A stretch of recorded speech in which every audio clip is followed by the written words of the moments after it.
All righty. Welcome. Let's see. The setting up the meeting. You guys let me know if it shows up.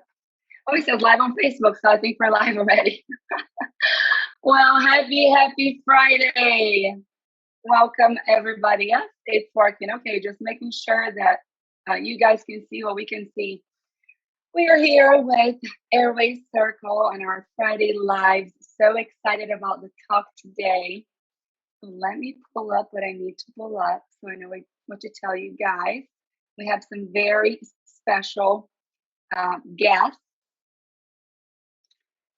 Alrighty, so today I'm so excited to introduce to you guys Dr. Gelb and Dr. Martin. They are here not only to give us an amazing class, but they are here for our party, our pre-launch for our membership. So super excited. I'm not sure if Dr. Gelb knows, but he was like our first clubhouse ever. And I also invited my dear friend, Jen Kirkman, who has been a huge part of Airway Circle and helping us getting started. So thank you so much, Jen, for being here. As you guys can tell, I'm losing my voice. So Jen's gonna help me out today. So let's start. Can you guys see the right screen? I'm not sure if the right screen is on. Let's see. Maybe I need to choose what you guys can see. Spotlight for everyone. Let's see. Okay, there's Jan. Hello. Hi, Renata. Thanks for having us. Hey. Thank you, Jen. Do you mind going ahead and introducing yourself for those who do not know you? Oh, not at all. Not at all. As we're preparing to get started, my name is Jen Kirkham. I am the co-founder and CEO of a company called GPS, Gelb Practice Solutions. It's the leading profitable program for airway programs in the dental practice. And it was co-founded with Dr. Michael Gelb and Dr. Layne Martin, the leading physicians of the mouth in anything airway centric and anything airway centric, excuse me. So Gelb Practice Solutions has founded a pathway for all restorative dental practices to screen and treat patients with airway issues.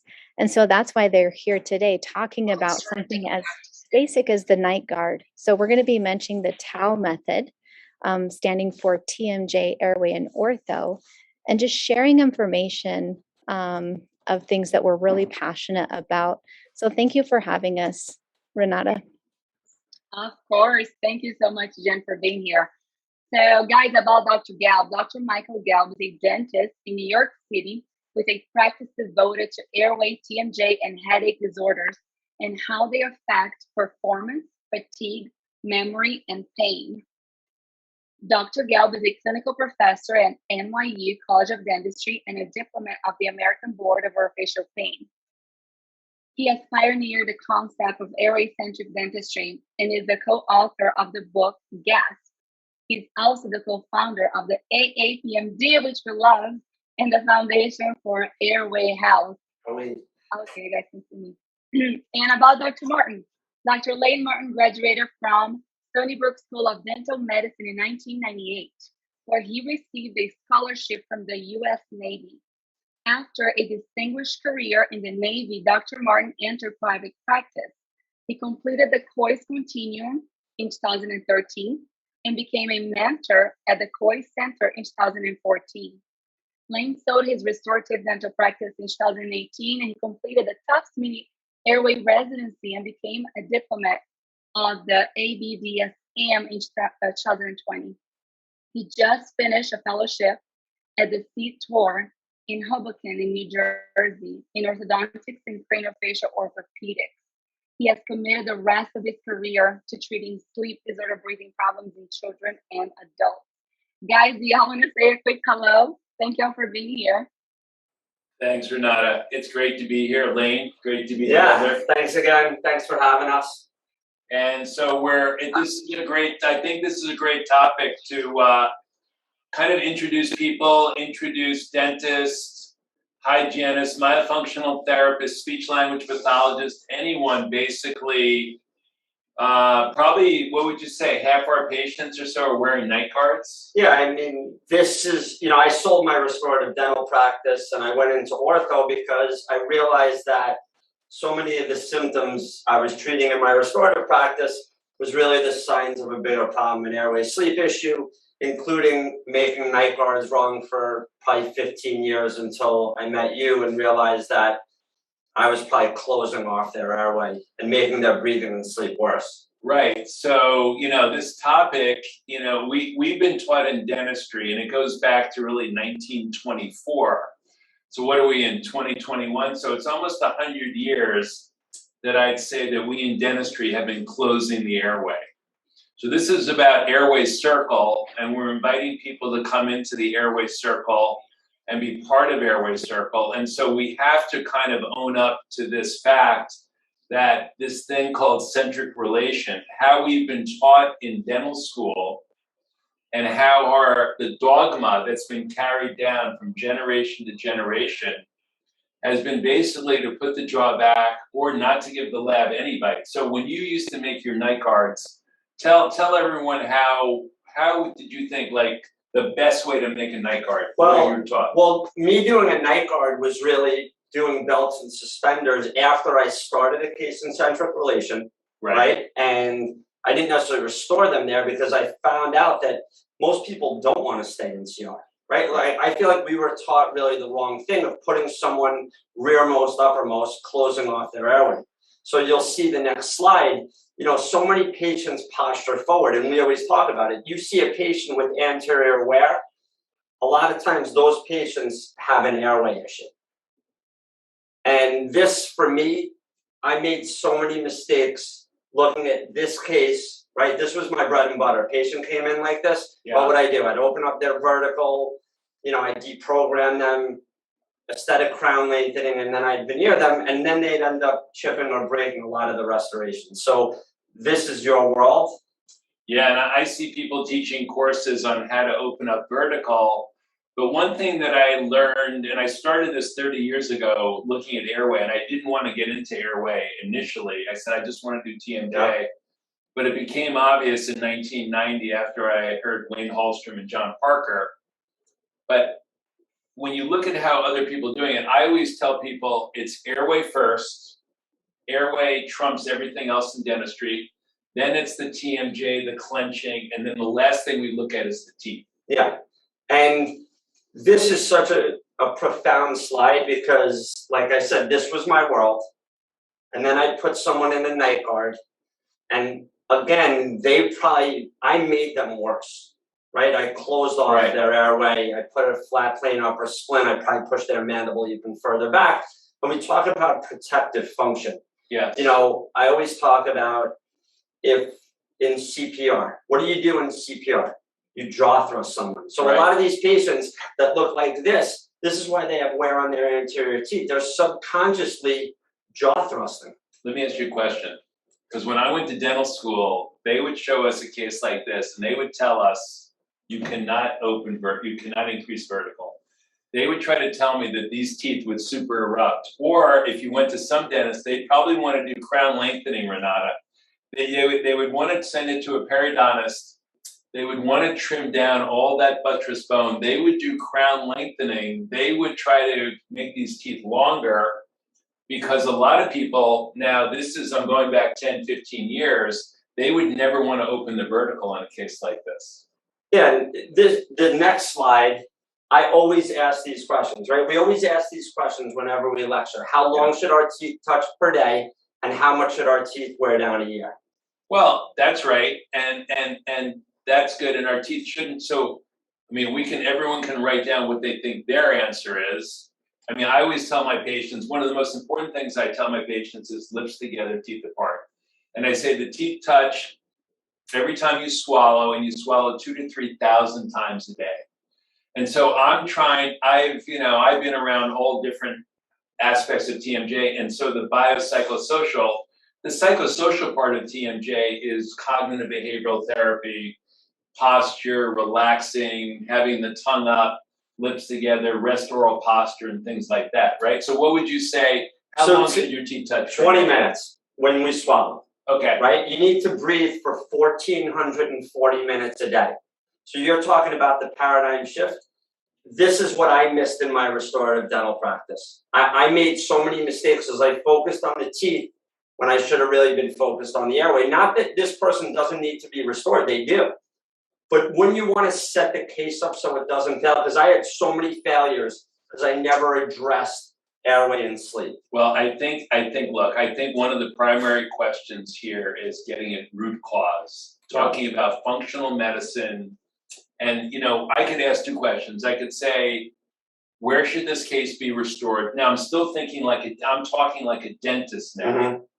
So instead of that, I was thinking about this slide today. I was having dreams about this slide. And I said to myself, when I look at this slide, I'm thinking anxiety. I'm thinking depression. In the beginning, Jeff Rouse wrote an article in the Triad. Some people would think about reflux.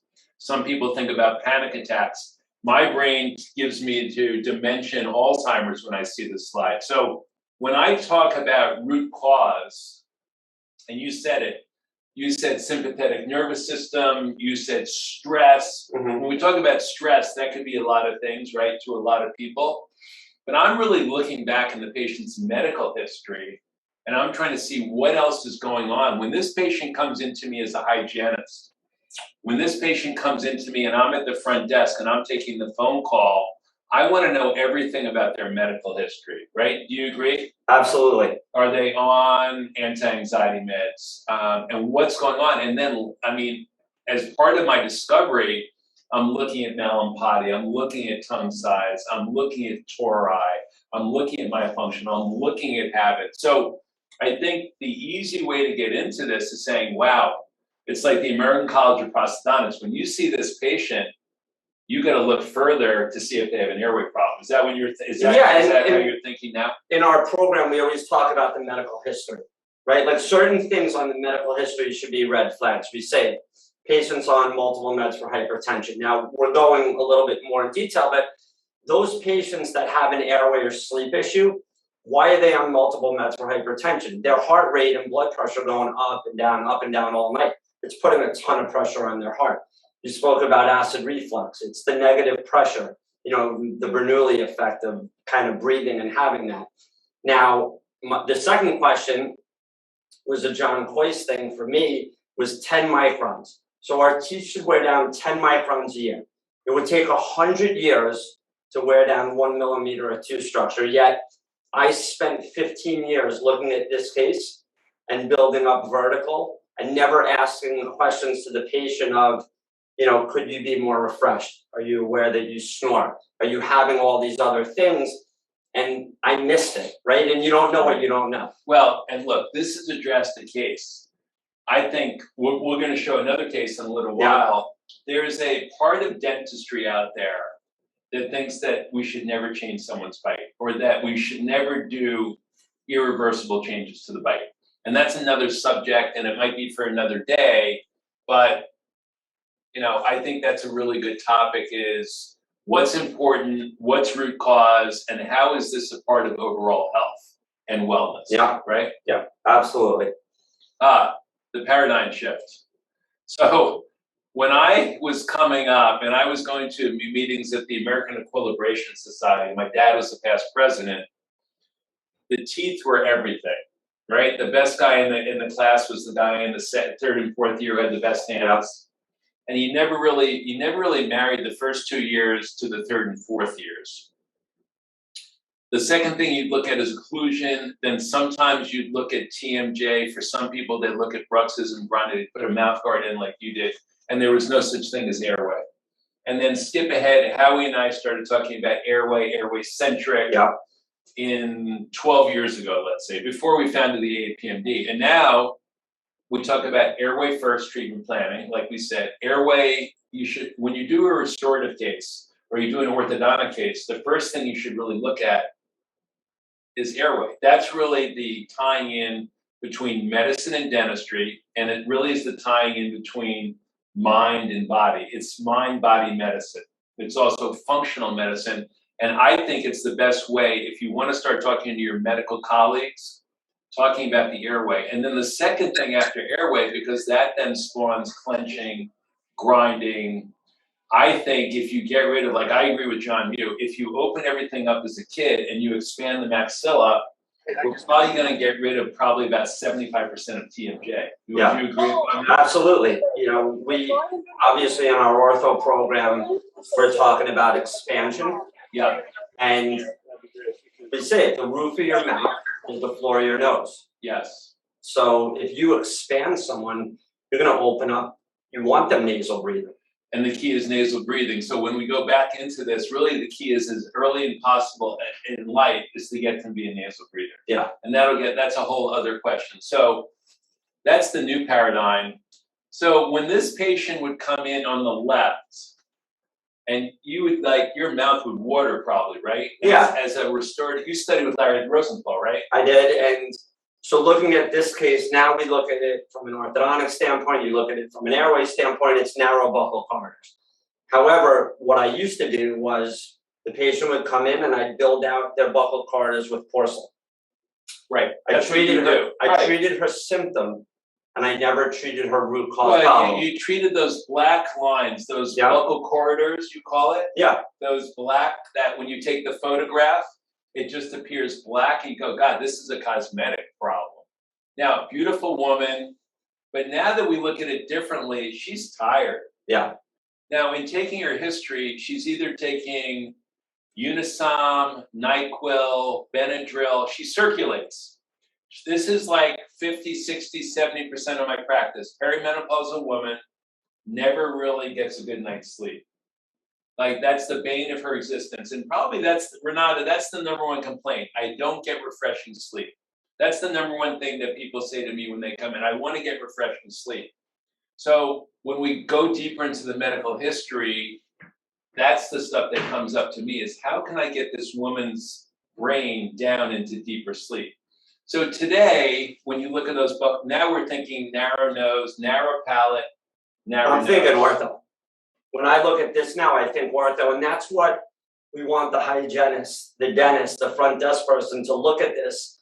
And yeah, she's going to want to get her teeth restored because they're chipped. Yeah. But airway needs to be the driving force on every treatment plan. And I love Bill Hang's line. You know, what we did on this case is like putting makeup on a melanoma. So I always give you the question. You go in Brazil, Renata, we go into, and this is not Brazil, this is the United States. You go in for some filler right here, right next to the filler, there's a melanoma. The dermatologist doesn't mention the melanoma. They just put the filler in. They don't even mention the fact that there's a melanoma. I think that's malpractice. You go into an Invisalign dentist to straighten 2 teeth. There's no airway there. They don't mention the narrow airway, but they give you Invisalign. So we're talking about a shift in thinking. We start off talking about bruxism. By the way, she's cracking all her teeth. Yeah. Now, she had severe wear of those teeth right there. And when you look at where, we tune into chipped teeth, broken restorations, you used to see that all the time. Yeah, you know, Gerald Simmons is a neurologist. He wrote a great paper and he lectures about sleep bruxism, airway issues. He's great. Like what's causing that to happen, right? That's what we have to start looking at is what's the cause of a woman looking like this, or how is she compensating, or why is she breaking teeth, or why does she have wear or collapse vertical? And he's a big advocate of upper airway resistance syndrome. So this is our friend. So this is my case going back. I just saw her again. I think this goes back to 2014 maybe. She's tired, she's in pain, she's irritable, and she's depressed. So that's kind of my whole practice. She's a 4 bicuspid extraction, or she's an upper 2 bicuspid extraction case. So this is like my father went through this for 40, 45 years before I did. I've only been in practice 38 years, so I'm learning. But this is really our classic case, would you say? Yeah, this is my favorite case. I looked at this case and I lectured to the residents in my ortho program. We spent an hour just looking at this composite. right? Because there's so many things going on. You know, as dentists, we used to look at just this. So yeah, so let's Right, look. what do you look at? So tell me what do you look at first? Right here, I look at her face. Right, she looks tired. She has the venous pooling under her eyes, right, from the nasal congestion. Look at those My favorite labial folds. Yeah, the second picture, obviously very narrow buccal corridors. She has crowding. Third picture, I love the profile picture. We look at chin throat length. You can see the retrusive mandible. Right. So just to say it again. So Renata, she's got no chin. Yeah. Her chin goes right into her neck immediately. Now, what I look at all the time now, I look at the dowager's hump. Yeah. I look, so what we've learned from Roccabato, what we've learned from Greg Johnson, what we've learned is the forward head posture is a compensation to open the airway. And I would say probably 60 to 70% of my perimenopausal women, and by the way, I'm starting to see it in young girls now that are on the iPad. First of all, every girl, as she's developing, she's like this. She's got the rounded shoulders forward. Now, that just gets worse as the airway gets smaller. We're going to see the cone beam in a second, but I'm a big advocate in working with the physical therapist because almost all these people are going to have compression around C1, occiput C1, C1, C2, even going further, and especially, you'll see it at C5, C6. What else do you see? The maxilla is too far back? Yeah, obviously. Well, she's got retrusive upper lower jaw. They took out two bicuspid. She's got a transverse problem. So let's very narrow. Let's stop right there. She went to a freaking orthodontist, and what were they doing? What were they thinking? Pulling her maxilla back. So that's what gets me so upset because it's still going on in this country, okay, in the United States on a daily basis. So they pulled her maxilla back to match her retrognathic mandible. That's criminal to me, right? I mean, to me, it's criminal. Yeah, and Bill Hang, who's one of my mentors and a good friend of Michael and ours, he talks about the extraction, retraction, regret syndrome. Right. So Bill used to do this, right? He used to take out 4 bicuspids and realize that he was hurting so many of these patients. And he dedicated the rest of his career to really kind of advocating for not doing this. And this is a woman who, she's been like this since a child. And now she's having all these problems as an adult. And if you told her to put her posture better over her shoulders, she'd suffocate. Yeah, right? She's posturing forward to open up her airway, like we spoke about before. Exactly. CTOR. So, by the way, you go to a physical therapist, you're having headaches, you're having neck pain. Physical therapist, you cannot, like you said, you cannot change her posture because she won't make it through another hour, another 5 minutes. So you go to the physical therapist, they do an adjustment, patient comes out, they got to take a breath. They just gone back into their forward head posture. So this is a really important thing. If anyone's working with physical therapists out there, if any of you are treating people that have chronic neck pain, you've got to stabilize the jaw in order to stabilize the neck. So wait, hold on. I want to just say a couple of things. This patient 5 years ago walks into my practice.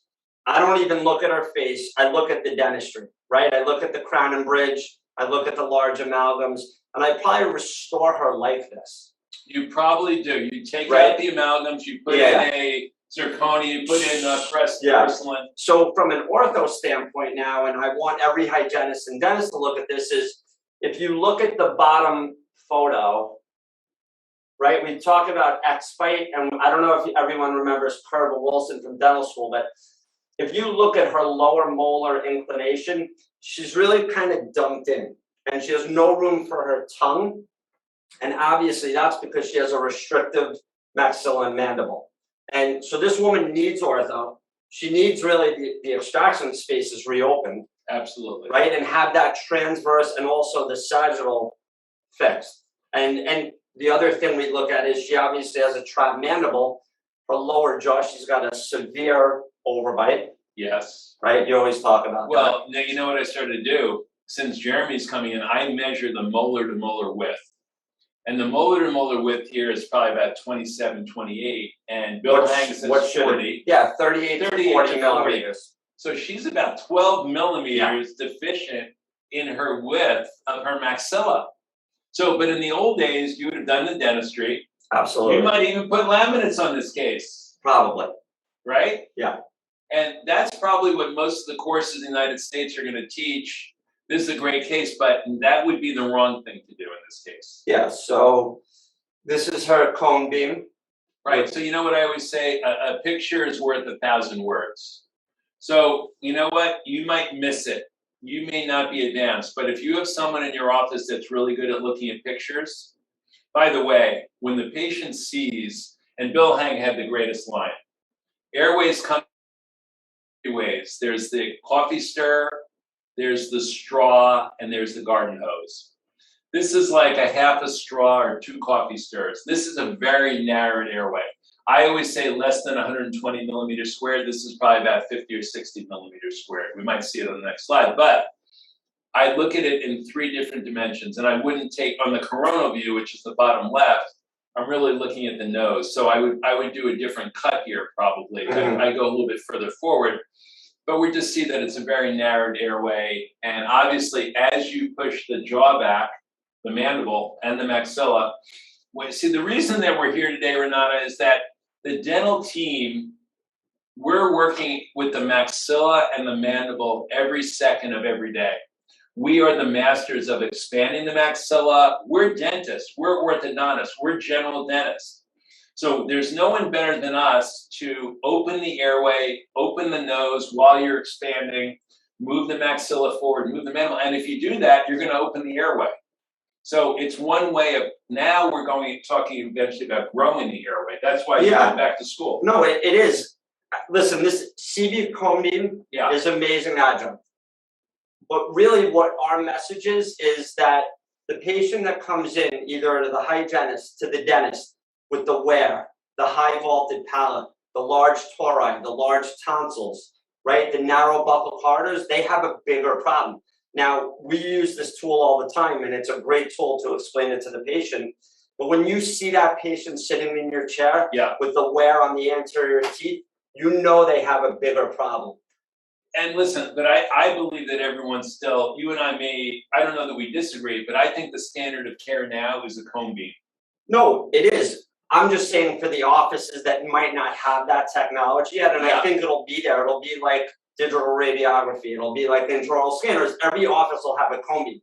However, if you don't, looking at the signs and symptoms, looking at the medical history, the airway exam, you'll be able to tell the story as well. Right. So I get rid of the headaches, the neck pain, the clicking, the popping. I use a modified Gelb appliance during the day on the lower to move the jaw forward. We're going to see it in a second. And then we use, this is a prosonus appliance, we use an oral device at night that's adjustable to keep the airway open. And you're gonna see, so we're gonna talk about a couple of different devices. Why don't you tell us about the new Nightguard? So, interestingly enough, the way that you and I got together was a year ago, I realized in my ortho program that most of the adult patients that were skeletal class 2, so their mandibles were really trapped back, were having significant TMD symptoms. I reached out to you, you were like, Layne, come on in. Right. And I realized what you do with your Gelb appliance, where you reposition the mandible forward, is what we were doing with bite block therapy in ortho. So we were taking those patients kind of down and forward, and then, you know, addressing them at that point, which we were talking about. Every restorative dentist and every orthodontist could utilize this appliance. Right. Right, to bring their mandible. And really, the mandible dictates your airway dynamics. Right, if your mandible's back, everything's going to close up. That's why we were talking about centric relation. The tongue is attached, anatomically, the tongue is attached to the mandible at the genial tubercle inside. Yeah. So if you bring the jaw down and forward, now, long face syndrome, we don't want to make it, but in general, if you bring the jaw forward, you're generally going to open the airway. And so you came up and we came up together.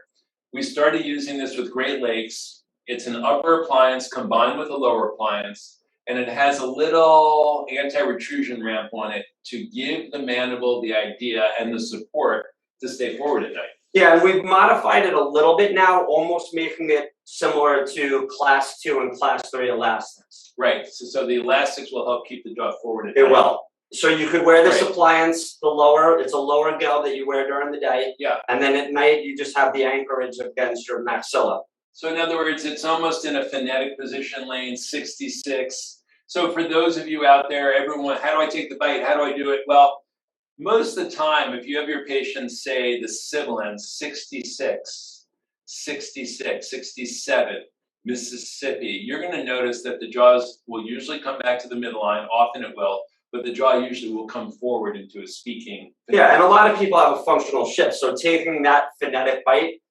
so probably a lot of people watching do sleep appliances, they use the George gauge. You hear it talking about 50 to 75% of maxillary protrusion. The premise for us is we just don't want your mandible to fall back. Right. So the way you describe it, so I say to my patients, because some of them get scared, the dentists get the most afraid. So I say, I'm not going to bring, it's not that I'm bringing your jaw so far forward, I'm preventing your jaw from falling back at night. And then I give them my old, and then I bring my jaw forward, and there's no sound. And keeps a lot of people happy. So, you know, we basically are talking about, we didn't give you the before and afters, but I will tell you that going back to Lisa's case, so when we put in the appliance, and now she's back to us to do the orthodontics, and I'm so happy to be treating her and be able to open up those spaces with Jeremy and with you. She went from 69 events per hour down to 8. She went from 365 DSATs between 4 and 9%, and I think 101 between 10 and 20%, down to 12 and 0. So it's not that it's one of my most successful cases, but it is in terms of before and after. Yep. It's the notes I get at the holidays. It's the hug I get. It's the thanks that I get for basically, she's now divorced, okay? And she's doing, her kid's doing great, and she's doing great. It's basically transforming her life only because we as dentists recognize that we could have a role in the transformation process. Yeah, and we spoke about the Nightguard. On Lisa's case, absolutely, I would have made her an upper flat plane splint, right? If I veneered her case. Oh, in the past. You know, and what would I have done? I would have veneered her case. I would have tried to make her a little bit wider from a buccal corridor standpoint. And then, like I said, the belts and suspenders, I'd make her an upper flat plane splint. So now I would take her, she already has a narrow, high vaulted palate with a restricted maxilla, and I'd make it worse. Right. Right. And also I'd probably drive her mandible even further back. So I probably would make her airway and sleep worse. I just didn't know better. Now I know better, which is why we're trying to share that information with everyone watching. So I'll say that one more time. 90% of the time, her included, she's going to come in seeing her general dentist who put in a flat plane appliance, beautifully made, cuspid guidance, posterior disclusion, anterior guidance, but made in a retruded position. So killing her, but no one, you don't, on the autopsy, they don't know you did it. So you kill her a little bit every day, so no one pins it on the dentist, but you're not helping her. We're supposed to do no harm. Yeah.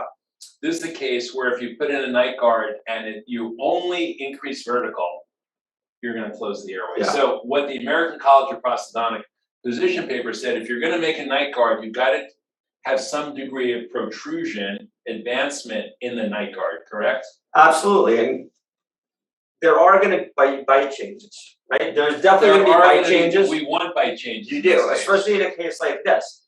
The conversation to have with the patient is, listen, you know what, Mrs. Jones? Your teeth are going to come forward. Right. You might be contacting them. Your jaw will come forward. Your jaw will come forward. And you might need some type of orthodontics or restorative after to just kind of give you that posterior support. So it is a conversation to have, but this is a way healthier position for her to be in down and forward. Well, you know, and I'll tell you, she's been wearing this appliance for 6 years. She's been wearing an upper appliance, and we've been holding her like in a, so I think the thing that's changed in the last 5 years, if I treat someone who's 35 or 40 or 45, we're no longer happy, and you're part of the change in my thinking, I'm no longer accepting keeping them in a device for 40 years. That's been the shift. The shift now is that we've got to start growing the airway. Yes. Should we do it at 3 or 4? Yes. Was she made worse at 10 or 11 or 8 or 9 when they took out those bicuspids and pushed? Yes. The dentists, our dental community made her worse. But we're no longer, I think, accepting. I think we're looking to grow the airway. We're trying to make it so she doesn't have to wear a bite plate all day and all night. Yeah, and I worked at an ENT office. You brought it up. I had a 25-year-old patient, right, had sleep apnea, had a Nightguard, had a prosomnus appliance, and asked me, Layne, do I have to wear this for the rest of my life? Right? How do you give someone an adjunct like that and tell them, listen, wear this appliance for 60 years? Absolutely not. That's why the orthodontics, especially as restorative dentists, as orthodontists, we have such an amazing opportunity to really grow the airway and fix the problem and not just the symptom anymore. Right. So what I want to say is that going back, when someone walks in like this gives us as a dental community, as an airway circle, this opens up our world so wide. I can now address things. When I address the airway, I can address anxiety. I can address Alzheimer's. I can address panic attacks. I can address failure to thrive and growth issues. I never imagined that I was going to be working leptin, ghrelin. I can do weight loss. I mean, I can do whatever I want to do because my world. And so what it does, it expands your treatment plan. Forget about just the laminates and the guard. You're talking about whatever the patient needs, and it's all about health and wellness. It has nothing to do with the teeth. Yeah. It's not, dentistry is not about teeth. And if I could get that point across, dentistry is about so much more than teeth. It's great that we can do great dental restorations, but you're going to do more dental restorations than you ever imagined, but you're also going to do this other stuff first in preparation. It's setting the case up. Right. Right. And that's what I would always tell students that I taught about how to do veneers and crowns. It's anyone could do a veneer, right? It's setting the case up so it doesn't fail. Now, I had failures because I missed this, right? I looked at it and I would open the vertical and I'd mount the case and I would deprogram the patient and I'd put them in provisionals and then I'd probably deprogram them again, but I really missed their real problem. So when you see a patient that walks in like this with anterior wear, you know they have a way bigger problem. And that's when you have to make the inquiry about their airway, their sleep. So Jen, Renata, let's open it up to some questions. If we can get Renata to come back, what do you got? Renata, what do you got for us? Anyone out there have any questions, comments?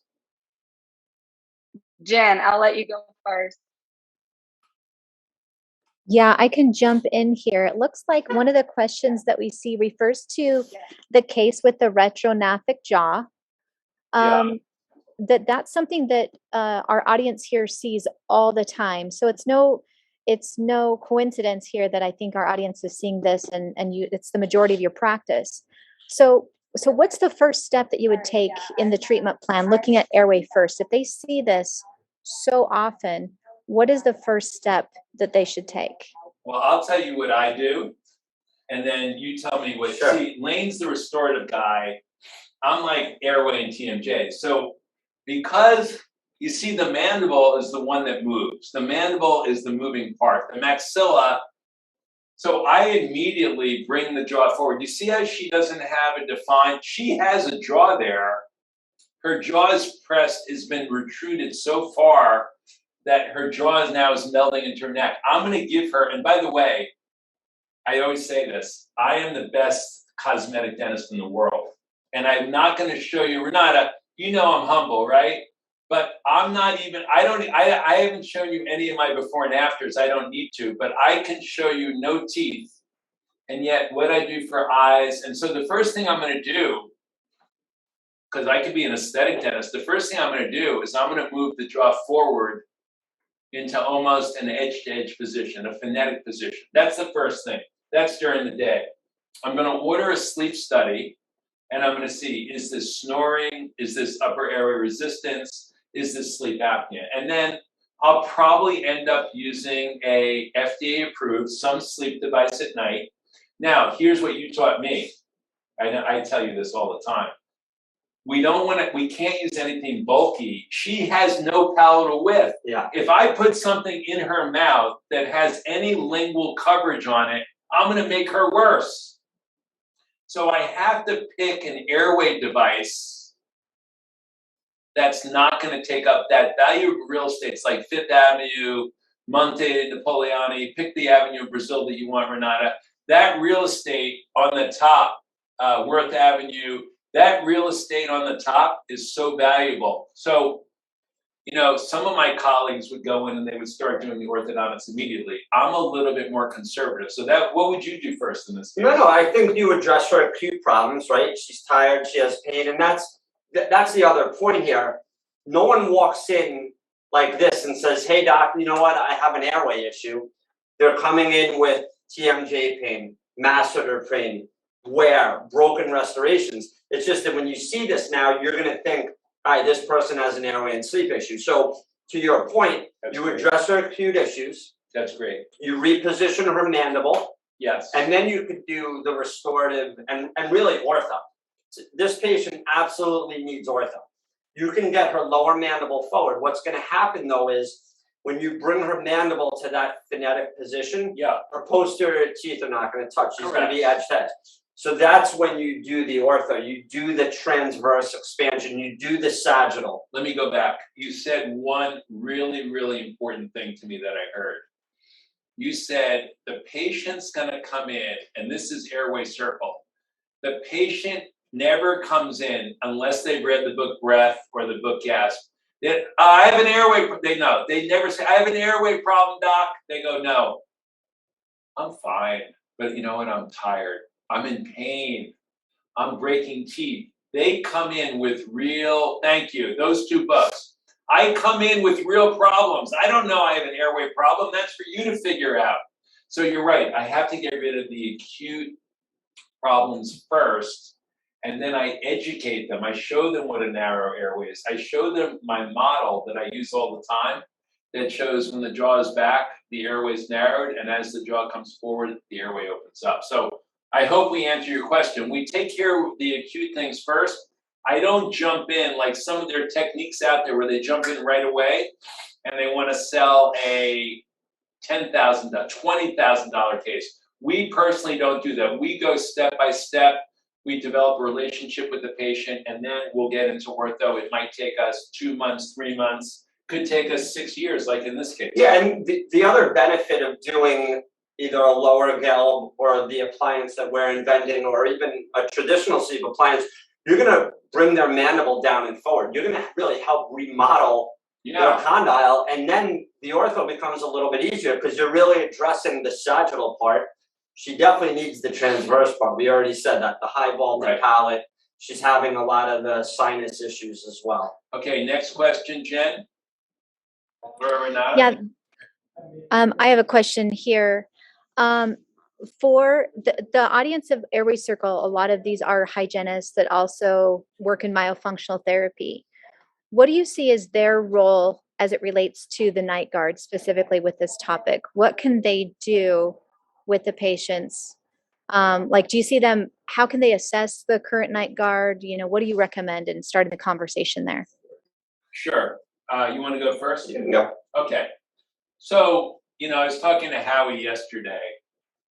First of all, the hygienist is the one that's looking at they meet this patient. The minute that they look at the upper two bicuspid, the narrow upper arch, the high vaulted palate, if you try to do myofunctional in this case, and you're trying to get the tongue up into that very narrow space, there might be a lot of, and there could be tongue restriction. Okay, I got that. But you've got to make, in a lot of these cases, you have to provide the real estate so the tongue is very happy and has enough room. How wide does the palate need to be? 38 to 41. No, but it has to be wide enough to handle the tongue. So the point is, I have expansion right now. Okay. I need myofunctional therapy. Right. I can't do it yet because my palate looks like this. Yeah. So I need to have the expansion first. You hit it on the head. Then I can get my tongue up there. Obviously, I could still do the exercises and I can go laterally. You know, absolutely. Right. you know, we talk about the hygienist. Jen and I and Michael spoke about renaming the hygienist to the oral PA. Yes. I love that. They're really the frontline defense in so many offices, especially now with DSOs coming to fruition. A lot of the patients are seeing the hygienist first. And looking at a patient like this, we want you to be aware of, you know what, I think this person has a problem. I want the front desk person to even look at the woman's profile and say, you know what, doc, I think this patient's going to have an airway or sleep issue. Right, and so you can find on film. But I would say if you have Renata, if you have a Jen Kirkham, if you have a Marissa Gelb, they could actually be my triage. They could be triaging. All you need is a dentist that they can whip into shape, okay? All they need is a dentist that they tell them which courses to take. But if I have a smart hygienist in the office, she could be running, she could be sequencing, and you said it very well. How do you sequence the case? So a lot of success in relationships, a lot of success in business is how we sequence something and how we explain it. So we call it sequential treatment planning. No, we're going to do this first. Let's try that, because you can overwhelm a patient. If you try to put them into everything at once, you're going to overwhelm them. They're not going to do anything with you. So that's why I'm glad that you agree. We start with getting rid of the pain. If I say to someone, I'm going to get you out of pain and I'm going to make you more refreshed. And you know what? I was lucky that I had a father before me that moved the jaw down and forward, because thank God, serendipitously, when I moved the jaw down and forward, I'm opening the airway. So even with every appliance I make is an airway centric type of appliance. I've taken a commitment and a vow with Howie Hinden. I'm not going to do anything that's going to close your airway. And I think they have to hear that. They have to understand that we're airway first type of people. So we're very pro hygienist. We're very pro speech language pathologist. We want you guys to pick it up first if you can. Very, very good. That is a common question that we ask. When should a patient start myofunctional therapy? Whenever they're doing extension, because you can't get your tongue up there whenever you have a device up there. But in certain cases, there are a few things that we can do before. So we can work on nasal breathing. We can work on other muscles, posture, things like that. That might be helpful before. So work in conjunction sometimes does go well. I have a question over here that's a 3-part question. And I think you guys already answered some of it, but I will just read the whole thing. It's from Lael. She says, how long are they in this position with the appliance? Or is this until they can get expansion or jaw surgery? Do we have to screen and evaluate the jaw joints to confirm they are stable before appliances like these? Great question. So I would say I like to keep the patient, have them be at least 2 months pain-free. I like to keep them at least 2 months pain-free. But if I'm trying to find the final position, we used to say 3 to 6 months with an airway device, because the bite's going to change. So yes, the jaw has to be stable. I want to get rid of clicking and popping.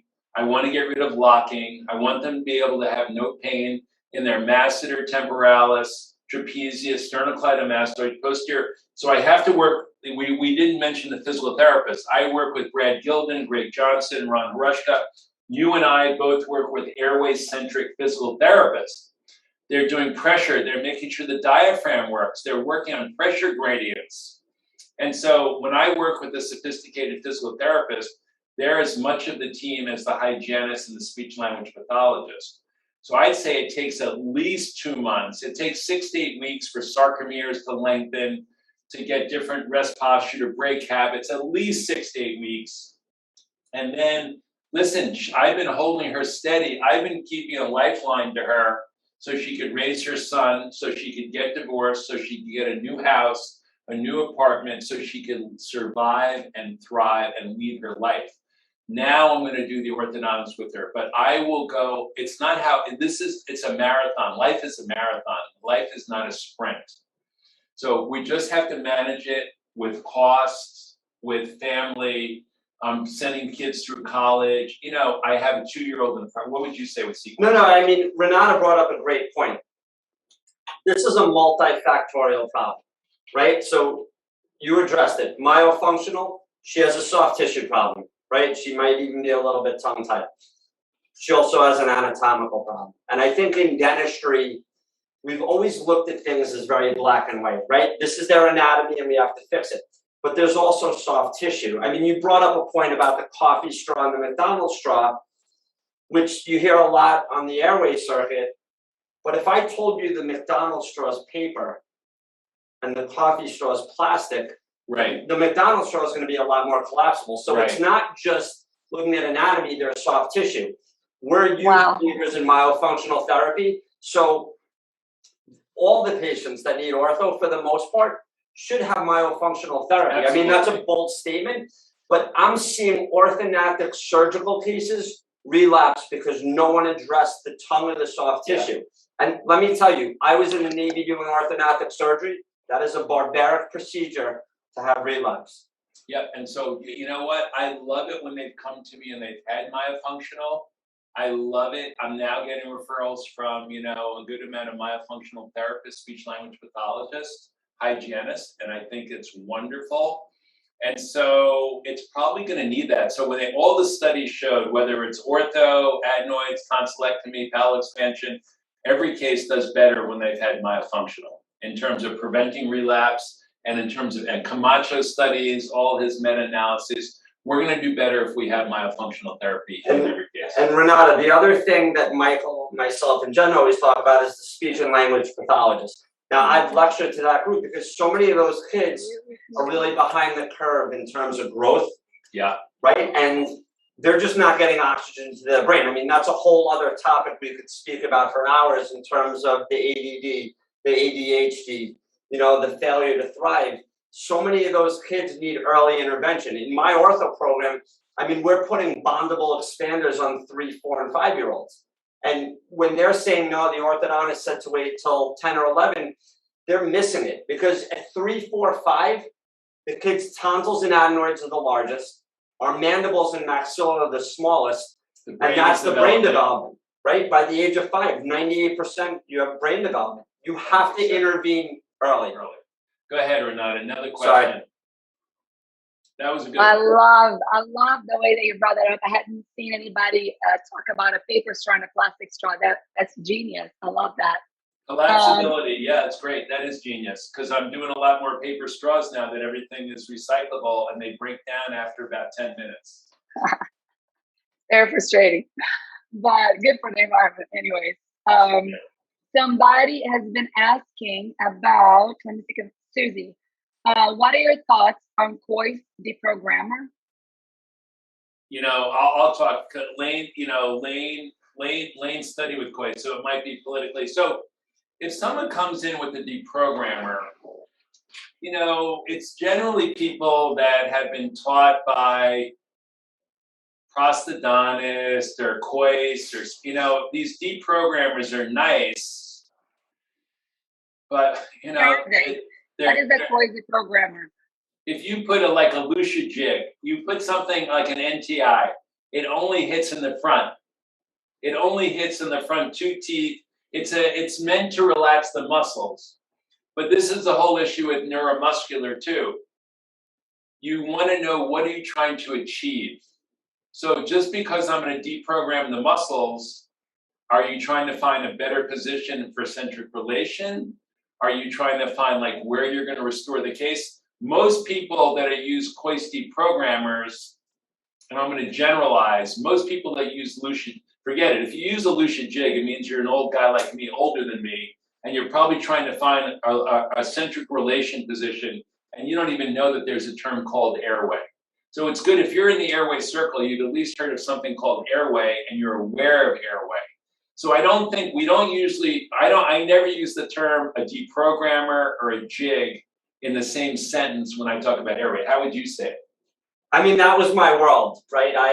I was a restorative dentist, and I went out to Kois, and it changed the way I did dentistry. And I thought you were great after that. You realized how much I thought I was great before that, and then I sat there the first day realizing how much I didn't know in dentistry. And I went through the program, and I learned so much from John. Amazing mentor, and I would deprogram cases. Now, the other thing about a Kois deprogrammer, which is interesting, I learned this from someone, and I kind of put a spin on it.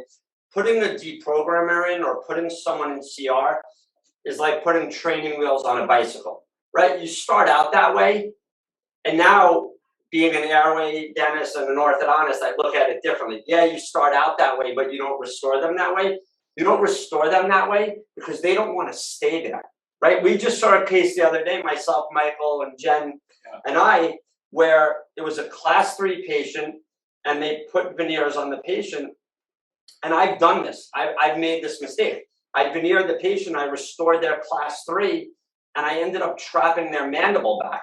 Now, what happens? That patient's going to want to posture forward. They're going to want to posture forward to open up their airway. And that's what happens, I think, when we talk about Lucia Jibs, deprogrammers. Patients are going to want their mandible down and forward, right? They're going to want an open airway. Their brain's going to be like, listen, you have to breathe. So it's a matter of how do we put them there, restore them there, and keep them there? Yeah, and a jig may be good for the day, but Renata, it doesn't really always serve the purpose at night when gravity can take everything back. So I hope we answered that question. Yes, last question. Somebody just said 64-year-old Caucasian female, still treatable. What's the question with the 64-year-old Caucasian female? Okay. Is she still treatable? Of course. Of course. We treat people into their 80s and 90s. We want to make a 64-year-old feel like a 40-year-old. So she's after menopause. That's when she's going to get sleep apnea. Oh, my God. You just have to look at Juvabite. But, Jen, we should put some on our website. We'll put some morphs on our website so you can see it's an anti-aging effect. If you're into anti-aging, if you're into functional medicine, our patients look 10, 15 years younger after about 2 to 3 months of our treatment. So it's a tremendous, I say it's an old Brazilian Portuguese recipe with a little Jewish put in. It's a little bit of oxygen and a little bit of restorative sleep. We taste it, add a little bit more oxygen. And then women and men, but women have a tremendous ability to heal themselves if you just give them the right nutrients and air and restorative sleep. Yeah. I mean, I'm 48 years old, so I went back to school at 45, and I have a traditional expander in my mouth now, and I would say within 2 months, I started breathing better through my nose, right? Because we were taught in dental and hygiene school that your sutures are fused. They're actually not. It's really more the functional matrix theory. So granted, my expansion is going to take a lot longer than someone that's 30, but we're seeing expansion. We do it all the time in our program. Michael does it here. Jeremy does it here, whether it's, you're using clear aligner therapy, functional appliances, traditional braces. We just want the patient to get expanded. Yeah, listen, we use Vivos, MSC, controlled arch, facial beauty, Invisalign, clear aligners, regular expander. We, whatever technique you like, that's the end stage of how we grow the airway. But whatever is most appropriate for whatever age group is what we use. My goodness, guys, we seriously could be here for another 3 hours, I think. I love listening to everything you guys have to say. I'm getting messages over here like crazy. Is this going to be recorded? Is this going to be recorded? I need somebody to watch this. I need my dentist. I need my dad, my father. Yeah, and listen, if you need more information, you want a copy of our slides, you want to find out more, you can contact us or Jen at support@gpsfordental.com. I'm happy to try to put you in touch with my book. And if you need any slides that you can teach other people, we're happy to provide you with slides. That's my book, Gasp. Yes. How about if let's give one away? I have one to give away. Let's give it away. And by the way, all those hospitals, the libraries that you're talking about, so if you can give me a list of the libraries that need that book, I'm happy to provide them at no cost. Oh my gosh. If you keep it, I can do up to like 100 different libraries. So I'm happy to donate that for Airway Circle. If you can identify 100 different libraries, I'm happy to send them at no charge the book. So let's give it away. Who do you want to give it away to? Amazing. Jen, do you have any idea? Let's pick everybody who's watching over here and Facebook. How long should your teeth touch? How long should your teeth touch? How many? I love that. Who gets the closest? Yes. In minutes? how many minutes a day should your teeth touch? If you could, whoever gets the right answer, get a free book. Okay, we got 1,400 minutes. Let's see. Go ahead and answer, guys. We'll get the closest person. We'll get a copy of Gasp, which is a fantastic book if you have not read yet. 20 minutes, 20 minutes. 20 minutes. It's 20 minutes? Is that Yeah. Right? 20. Anyone get it right? The first person who answered 20. Oh my goodness, there was a couple people. It was Bernalia on Zoom. Anyway, we'll give away as many books, as many people answered it, they all get a free book. Just Oh send my me goodness, that is fantastic. 20 minutes. And it's 20 been a minutes. pleasure. Renata, you're doing great work, and Yeah. thank you so much for what you're doing. Yeah. And we really appreciate it. Jen, thank you very much for helping us and moderating us today as well. Thank you guys so much. I do have, if you guys have to go, please feel free. I have a question for Jen before we leave. No, We're good. We're yeah. good. We're here. Yeah, we're here. All right, Jen, what events do you guys have coming up? Can you tell us a little bit more about the next event you guys have in the works? Yeah, definitely. Something that we're really, really excited about. Renata, as you mentioned, we could spend 3 more hours here talking about all of the things and sequential treatment planning and really knowing where to start based on where the patient's coming from and how to support you as providers. So if you can let me share my screen real quick, I just wanted to show quick visuals of where we're going to be in October. So in October, we have chosen to participate with the Dental Festival. And so we're going to be in Hollywood, Florida on October 15th and 16th. And so here's a quick visual. So October 15th and 16th, if you can save the date. And this is really the framework to continue the conversation and lean in on support from various professionals, not to mention hearing more from Dr. Gelb, Dr. Martin, but we're going to hear from our other faculty members that are trained in virtually every program that we hear of these days, right? Myofunctional therapy, speech language pathology, Vigos, like all of it's going to be discussed and addressed. So you're going to get clinical know-how to how to work with cases and the workflow and implementation strategies and essentially everything that you need to start doing cases on Monday. So in order to get there, we want to give as much as we possibly can, but do email us at support@GPS4Dental. Ask for those slides. Ask for any additional resources. How can we help you? And in a thank you for having us as guests here, Renata, we want to offer a $200 off coupon to the Dental Festival. And when I send you the slides, it'll be a clickable link. And we welcome all of you to register for the event. Do click quickly because there is limited seating. This is a private invitation-only event. And we wanted to offer this coupon first. Airway Circle is first to get access to this $200 coupon. So let's blow it up with Airway Circle members, shall we? Yay, that is fantastic. Thank you guys so much. And just to let everybody know, we are live. We just did a pre-launch right now of our membership. So to explain a little bit better what our membership is going to include, we have a file of research studies that you're going to be able to access and download. We have several products and companies who are working directly with us. Airway Circle is not making any money whatsoever. I have been offered affiliate codes. I said no to all of them. I just want a bigger discount for our members. So these are discounts that you're not going to be able to get anywhere else with these products if you are a member of Airway Circle. You're also going to get, we have courses coming up every month. It's going to be either the first Friday or first Saturday of every month. We're going to have a specific course. So the first year we have 12 courses with incredible speakers. I cannot wait for you guys to see our lineup. And those are going to be available at a discounted rate for Airway Circle members. Those are going to have CEs.